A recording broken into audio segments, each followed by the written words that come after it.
സഹായിക്കുന്ന ഒരു പ്രൊസീജിയർ ഏതാണ്?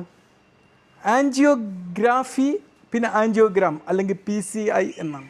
എക്സ്റേ ഉപയോഗിച്ച് പിന്നെ ചില ഡൈയും ഉപയോഗിച്ചിട്ട് നമ്മുടെ ഹൃദയത്തിൻ്റെ രക്തക്കുഴലുകളിൽ വല്ല ബ്ലോക്കുമുണ്ടോ എന്നുള്ളത് തിരിച്ചറിയുന്ന ഒരു ടെസ്റ്റാണ് ആൻജിയോഗ്രാഫി. കൊറോണറി ആർട്ടറി എന്ന് പറയാം, നമ്മുടെ ഹൃദയത്തിൻ്റെ ചുറ്റുമുള്ള രക്തക്കുഴലുകൾ.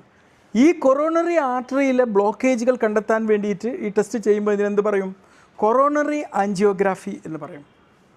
ഒരു കൊറോണറി ആൻജിയോഗ്രാഫി ചെയ്തു, ആൻജിയോഗ്രാം ചെയ്തു, അപ്പോൾ അതിൽ കിട്ടുകയാണ് അവിടെ ഒരു ബ്ലോക്ക് ഉണ്ട് എന്ന് കിട്ടുകയാണ്. ആ ബ്ലോക്ക് അവിടെ നിന്ന് കഴിഞ്ഞാൽ എന്താ പ്രശ്നം?